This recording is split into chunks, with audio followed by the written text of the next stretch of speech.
मागच्या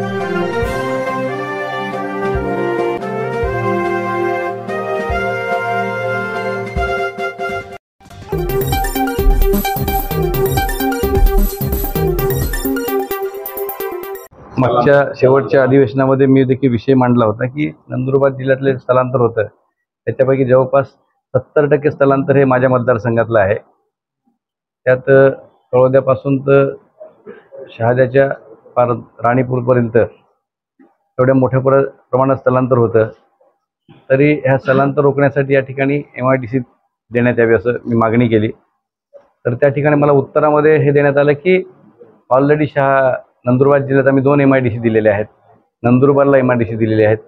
त्यात त्यांनी सांगितलं की मी आत्तापर्यंत 44 कोटी रुपये त्या ठिकाणी खर्च केलेले आहेत आणि एक मिनी MIDC नवापूरला दिलेले आहे, त्या ठिकाणी देखील आम्ही MIDC सुरू केलेली आहे। परंतु जिल्ह्यासाठी जी MIDC दिली नंदुरबारला ती अशा ठिकाणी MIDC आहे की एवढे पैसे खर्च करून देखील त्या ठिकाणी पाणी नाही आहे, इलेक्ट्रिसिटी नाही आहे, जायला रस्ते नाही आहे।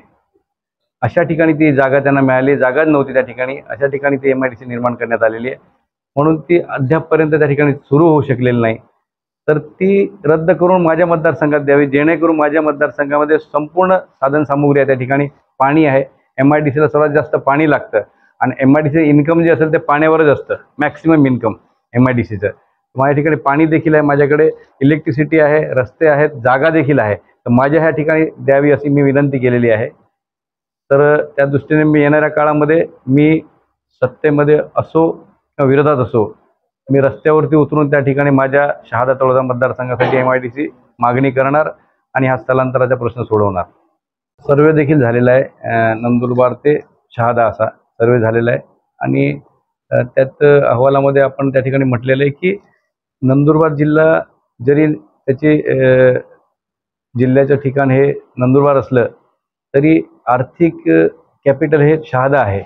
सर्वच प्रकारच्या ह्या ठिकाणी पिकं देखील सर्वच ह्या ठिकाणी तयार होतात, केळी असेल, ऊस असेल, पपया असेल, मिरची देखील ह्या ठिकाणी, ह्या भागात कापूस, ह्या भागात मोठ्या प्रमाणात ह्या ठिकाणी शेतकरी पिकवतात। तर ह्या ठिकाणी रेल्वे जर सुविधा असेल, शेतकऱ्यांचा ट्रान्सपोर्टचा जो काही खर्च आहे तो त्या ठिकाणी वाचेल आणि मोठ्या प्रमाणात बाजारपेठ या ठिकाणी तयार होऊ शकेल, म्हणून रेल्वेची या ठिकाणी आवश्यकता आहे। त्या दृष्टीने सर्वे देखील झाल्याने येणाऱ्या काळामध्ये रेल्वे ह्या ठिकाणी होईल। दुर्दैव आहे ह्या जिल्ह्याचं, आदिवासी बहुल जिल्हा आहे, आकांक्षित जिल्हा केंद्र सरकारने जाहीर केलेला आहे। तर ह्या ठिकाणी मोठ्या प्रमाणात आदिवासी विभागाला निधी देखील आहे आणि जिल्हा नियोजन मंडळाकडे देखील त्या ठिकाणी मोठ्या प्रमाणात निधी आहे।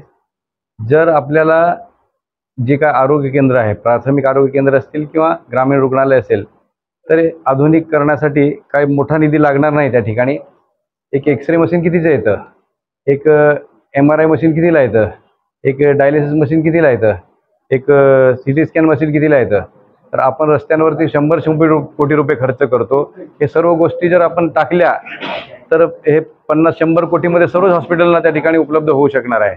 तो निधी जर समजा ह्या ठिकाणी सर्वच आरोग्य विभागाने जर बळकट करण्यासाठी, अत्याधुनिक सुविधा त्या ठिकाणी देण्यासाठी जर आपण ग्रामीण रुग्णालय असेल, प्राथमिक आरोग्य केंद्र असेल, ह्या ठिकाणी जर एक्सरे ठेवले, CT स्कॅन ठेवले, कमीत कमी ग्रामीण रुग्णालय तरी आपण पुरवठा करू शकतो। त्या ठिकाणी MD डॉक्टर असतात आणि बेड पण कमीत कमी 20 बेड असतात, त्या ठिकाणी ह्या सुविधा आपल्याला देऊ शकतो।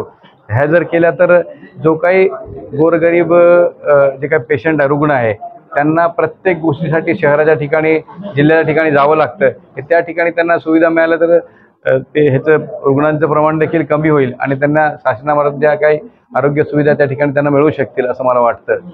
फक्त शहादा तालुक्यामध्ये आरोग्य विभागाची 120 पदे रिक्त आहेत। आज पण प्राथमिक आरोग्य केंद्रात एक पदाच्या व्यक्ती 4-4 पद सांभाळतोय। तर याच्यात तुम्ही कसं नियोजन करणार आहे?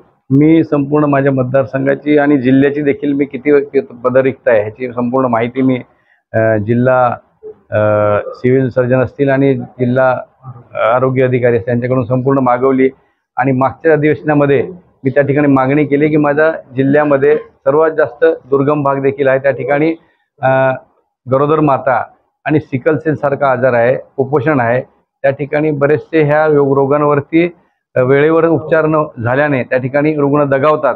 ह्या सुविधा उपलब्ध करून देण्यासाठी त्या ठिकाणी पदं तात्काळ भरण्यात यावी असं मी त्या ठिकाणी माझं पत्र देखील दिलेलं आहे, मागणी देखील केलेली आहे. आपण ही पदं फायनान्सकडून मंजूर करून घ्यावी लागतात, म्हणून ते फायनान्सला मंजुरीला त्यांनी पाठवलेली आहे. भारतीय जनता पक्ष प्रदेशाकडून आपण त्या ठिकाणी मी आदरणीय उपमुख्यमंत्री देवेंद्र फडणवीस साहेब या ठिकाणी यावे अशी मागणी केलेली आहे. तर त्यांना जमत नसेल तर मग जे माननीय मंत्री महोदय आहे गिरीशजी महाजन साहेब, जे उत्तर महाराष्ट्राचे या ठिकाणी आपले सर्व आहेत, त्यांची मागणी केलेली आहे. 1-2 दिवसात त्याची माहिती मिळेल. दोघांपैकी जे उपलब्ध असतील ते त्या ठिकाणी माझ्या नामांकन भरण्यासाठी येतील असं मला वाटतं.